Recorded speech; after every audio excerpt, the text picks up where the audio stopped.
بسم اللہ الرحمن الرحیم۔ السلام علیکم۔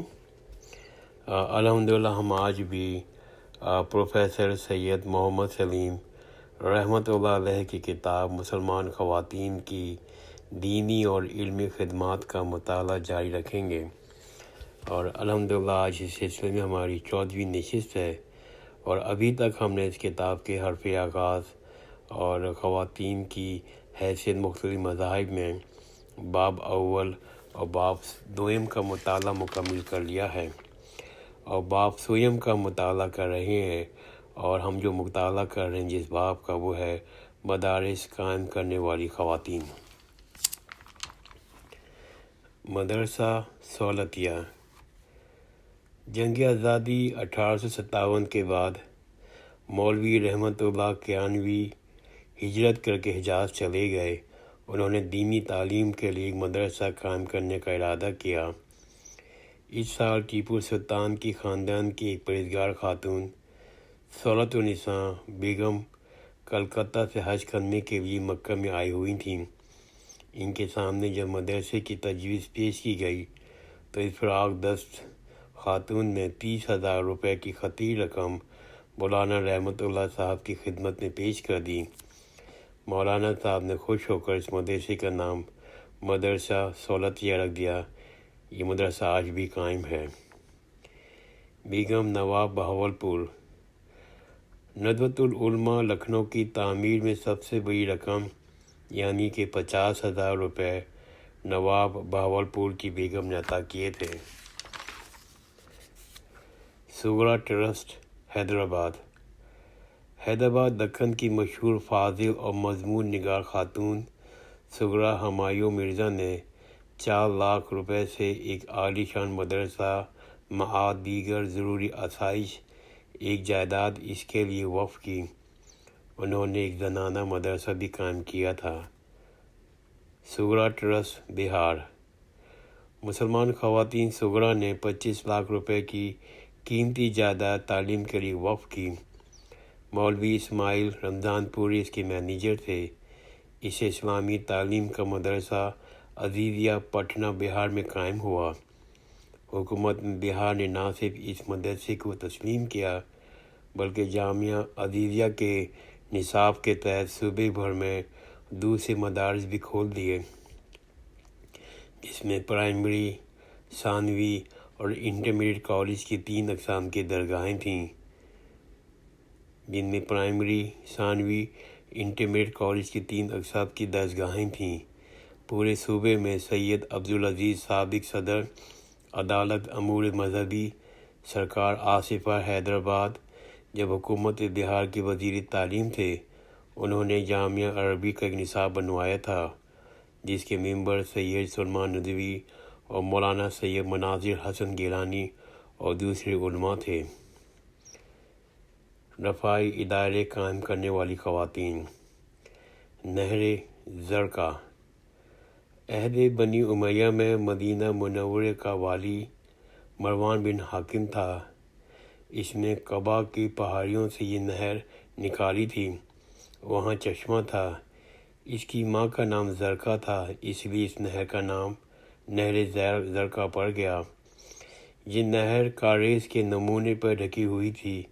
کاریز میں مختلف مقام پر مخرج تھے جہاں سے سقے مشکیاں بھر کر پانی لاتے تھے۔ مدینے کے شمال میں زمین نشیب میں ہے، وہاں یہ نہر اوپر آ جاتی تھی۔ اس نہر سے شہر میں پانی کی افراد ہو گئی تھی۔ 1915 تک یہ نہر جاری تھی۔ نہر زبیدہ۔ زبیدہ خاتون جعفر کی بیٹی اور ہارون رشید کی بیوی تھیں۔ خوبصورتی کے باعث ان کے دادا ان کو پیار میں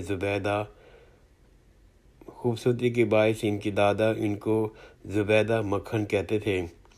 دراصل ان کا اصلی نام امت العزیز تھا۔ یہ بڑی دیندار اور مخیر خاتون تھیں۔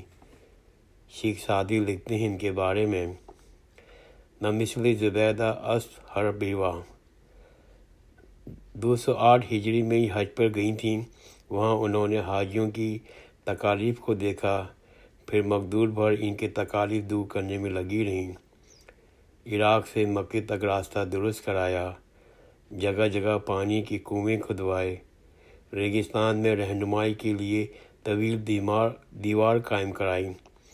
مکے میں پانی کا ایک کوزہ 1 دینار میں فروخت ہوتا تھا، اس لیے انہوں نے طائف کی پہاڑوں سے نہر نکلوائی جو مینا عرفات میں آتی ہے۔ ایک پتھر پر ایک انار دیے، 13 میل لمبی نہر میں 50 لاکھ دینار صرف کیے۔ آج بنی عباس کی سلطنت فنا ہو گئی، مگر زبیدہ کے نہر زبیدہ کو آج بھی لوگ زندہ ہیں اور یاد کرتے ہیں۔ پانی کی سبیل۔ صفا و مروہ کے یہاں ام الحسین نے پانی کی سبیل وقف کی تھی۔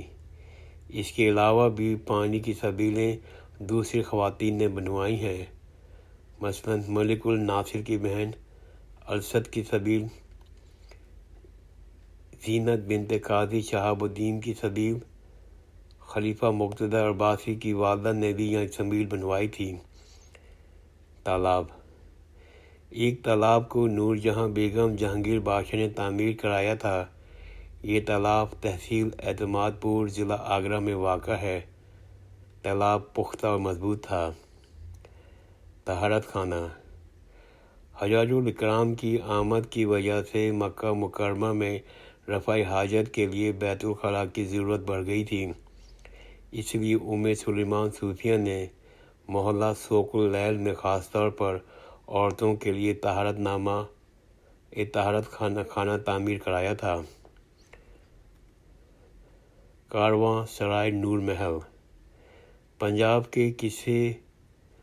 کے قصبے نور محل میں نور جہاں بیگم بادشاہ جہانگیر نے کارواں سرایہ قائم کرایا، ایک بڑا باغ تعمیر کرایا۔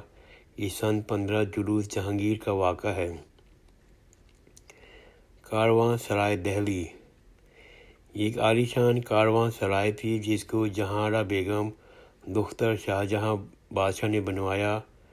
ڈاکٹر نیئر نے اپنے سفر نامے میں لکھا ہے کہ دلی میں جامع مسجد کے بعد قابل دید عمارت یہ سرائے ہے۔ یہ ہمارے رائل پیلس کی طرح عظیم الشان محراب دار عمارت ہے جس میں متوازی کوٹھیاں ہیں۔ اس کے آگے وسیع برآمدہ ہے۔ یہ عمارت 2 منزلہ ہے۔ ایران توران کے غیر ملکی سیاح یہاں آ کے ٹھہرتے ہیں۔ ان کا سامان یہاں ہر جگہ محفوظ رہتا ہے۔ کاش پیرس میں بھی ایسی عمارتیں ہوتیں اور محفوظ مکان تلاش کرنے میں مسافروں کو تشریف نہ ہوتی۔ کاش پیرس میں بھی ایسی عمارتیں ہوتیں اور محفوظ مکان تلاش کرنے میں مسافروں کو پریشانی نہ ہوتی۔ کارواں سرائے فروخ آباد۔ محمد خان بنگش نے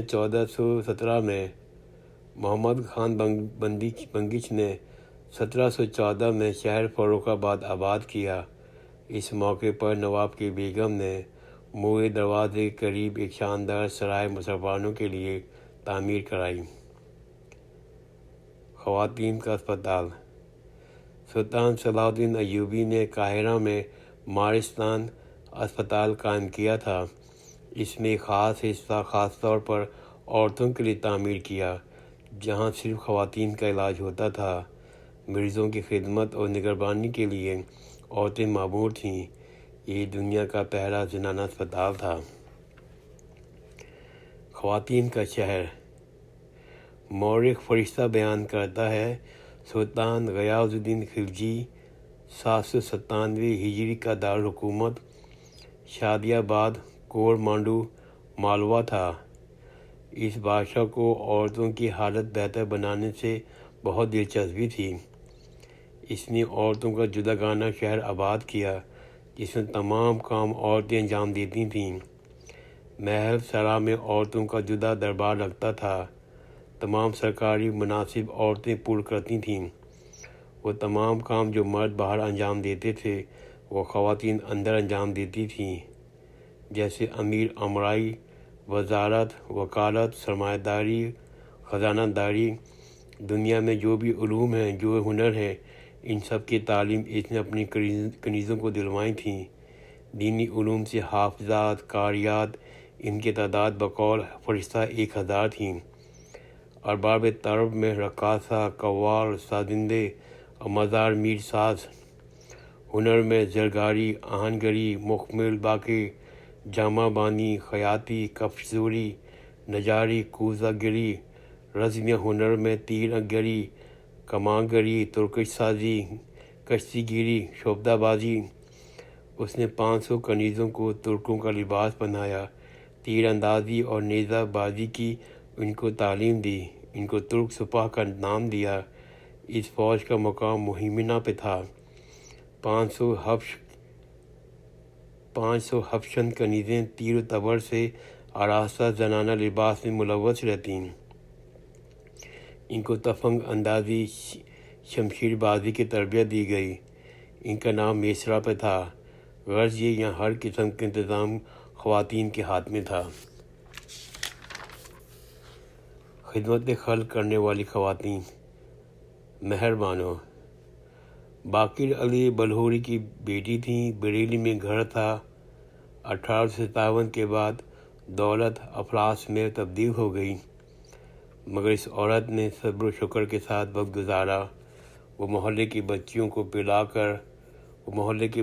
بلا کر بڑے پیار و محبت سے پڑھاتی تھیں۔ جب کسی بچے کا ختم قرآن ہوتا تھا تو اس کی والدین استانی کو ایک جوڑا اور کچھ رقم بطور ہدیہ دیتے تھے۔ وہ ان کو جمع کر کے رکھتی تھیں۔ یتیم بچیوں کی شادی میں ان کو اپنی جانب سے دیتی تھیں۔ صدہائے بچیوں کو کلام مجید پڑھایا اور 20 یوں بچیوں کی شادی اپنی جیب سے کی۔ مریم بانو یہ نواب سید محمد ڈھاکہ کی لڑکی تھیں۔ غریبوں کی خدمت کرنا، مریضوں کی عیادت کرنا، بیماریوں کی تیمارداری کرنا ان کا محبوب مشغلہ تھا۔ وہ غریب اور نادار بچیوں کو اپنے گھر بلا کے قرآن مجید اور اردو پڑھاتی تھیں۔ کتنی ہی لڑکیوں کو اس طرح انہوں نے زیور علم سے آراستہ کیا۔ پڑھانے میں انہیں خاص ملکہ حاصل تھا۔ مستبص فہم لڑکیوں کو وہ 6 مہینے قرآن مجید ختم کرا دیتی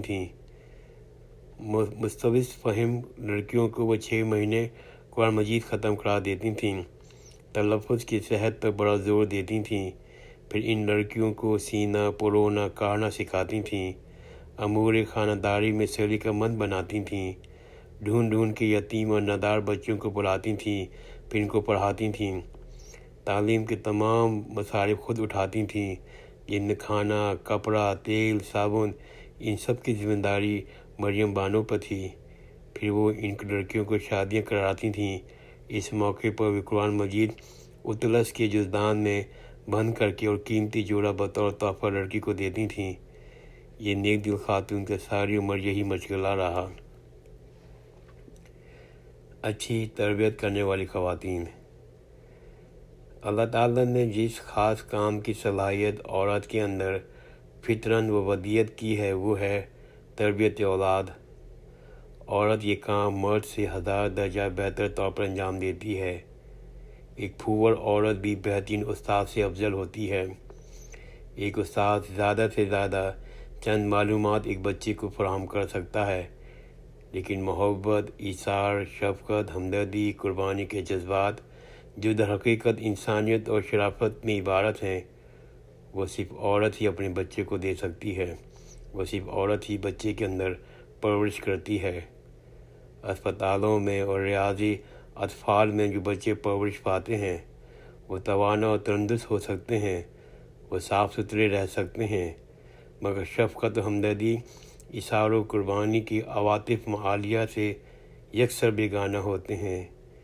یہ مشینی انداز کے افراد تو بن سکتے ہیں، مگر ہمدرد اور بحیث خواہ انسان بننا دشوار ہے۔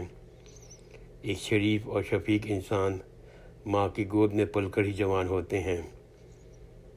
حضرت صوفیہ رضی اللہ عنہا۔